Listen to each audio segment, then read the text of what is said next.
वस्तु नहीं है, कोई भी भौतिक पदार्थ, और हम यज्ञ करना चाहते हैं तो क्या हम यज्ञ संपन्न कर सकते हैं? तो महर्षि याज्ञवल्क्य ने कहा हाँ, हम उस दशा में भी यज्ञ संपन्न कर सकते हैं। तो राजा जनक पूछते हैं तो उसका स्वरूप क्या है, कैसे वो पूरा हो सकता है?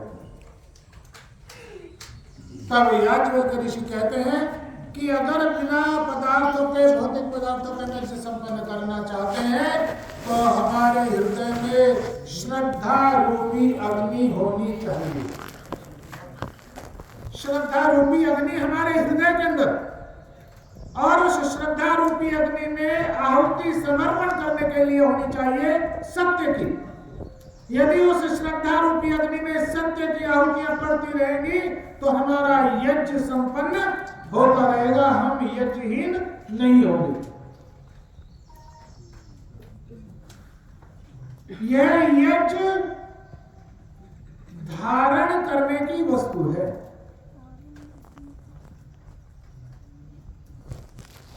गीता में भगवान कृष्ण ने कहा कि जो यज्ञ शेष खाते हैं, यज्ञ शेष का भाव है कि प्रत्येक जो भोजन हमारे रसोई में बन रहा है या जो भी फसल गेहूं आदि खेतों में पक करके तैयार होकर के हमारे घरों में आई है, तो पहले उस फसल के द्वारा हम यज्ञ करें, अग्नि देवता को समर्पित करें।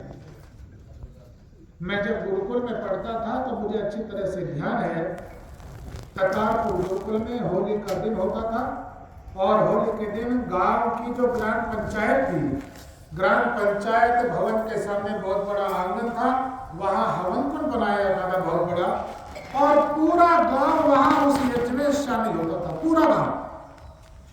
गुरुकुल के ब्रह्मचारी भी सारे वहीं पर एकत्रित होते थे।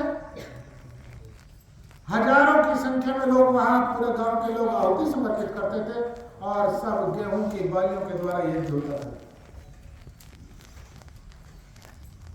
वो समय ऐसा समय था कि जहां यज्ञ को इतनी प्राथमिकता दी गई थी कि ये जब तक यज्ञ नहीं तब तक भोजन नहीं,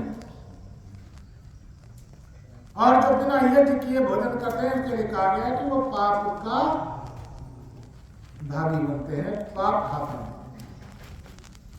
तो यह यज्ञ जो है हमारे जीवन का इतना महत्वपूर्ण अंग है कि इस यज्ञ को जानकर, पहचान कर हम इसको अपने जीवन में धारण करें।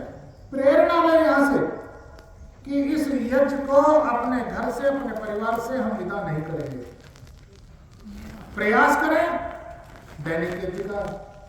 दैनिक यज्ञ यदि संभव नहीं है, परिस्थितियां अनुकूल बिल्कुल नहीं है, तो साप्ताहिक करें, और साप्ताहिक भी यदि नहीं है तो उससे ज्यादा छूट केवल इतनी है कि आप पाक्षिक करें। प्रत्येक अमावस्या और पूर्णमासी को तो कम से कम यज्ञ करें। राजा जनक ने महर्षि याज्ञवल्क्य के प्रश्न के उनके उत्तरों से प्रसन्न होकर के 100 गाय उनको दान में दी, और 100 गाय ऐसे नहीं दे दी कि गाय खुलवाई और दे दी। और 100 गायों के प्रत्येक गाय के सेन में 100 स्वर्ण मुद्राएं बांध करके टांग दी गई थी और कहा, ऋषिवर यह सब आपके लिए और आपके ब्रह्मचारियों के लिए। ऐसे हमारे यहाँ के राजा होते थे और ऐसे हमारे यहाँ के ऋषि लोग होते थे कि जो निरंतर यज्ञ आदि कार्यों के द्वारा जनता का उपकार करते हुए जनता को सम्मान और प्रेरित करने का कार्य करते थे। और ऐसे यहाँ के राजा होते थे, राजा जनक जैसे, महाराज अशुपति जैसे। महाराज अशुपति जिन्होंने दिन घोषणा की थी, खड़े होकर के सारे संसार के सामने घोषणा की थी,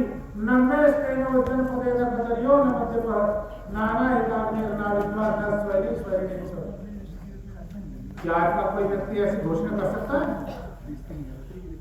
राजा की तो बात बहुत दूर की बात है, राजा को छोड़िए, कोई अपने परिवार में ऐसी घोषणा नहीं कर सकता। परिवार में ऐसी घोषणा करते हुए व्यक्ति को संदेह होता है कि जो मैं घोषणा कर रहा हूं मैं, वो घोषणा सही उतरेगी या नहीं। न मैं और जनपदे, मेरे राज्य में कोई चोर नहीं है, न कदरियो, कोई कंजूस नहीं है, दानी है सब। न मद्यपान करने वाला कोई व्यक्ति नहीं है। नारायण, कोई ऐसा व्यक्ति नहीं है जो प्रतिदिन यज्ञ न करता। न विद्वान और अविद्वान नहीं है, कोई मूर्ख नहीं है, न स्वैरिणी पुत्र है, और कोई दुराचारी पुरुष नहीं है, तो फिर स्त्री का तो कोई प्रश्न ही नहीं होगा। ऐसी घोषणा जिस देश के राजा करते हो तो उस देश की प्रजा यथा राजा तथा प्रजा वैसे ही क्यों नहीं होगी, अवश्य होगी।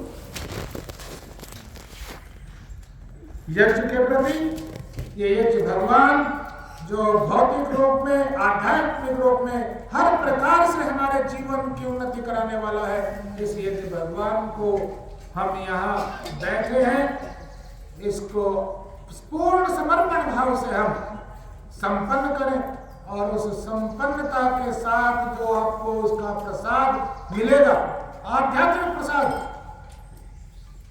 वह अद्वितीय होगा, अनुपम होगा, अनिर्वचनीय होगा।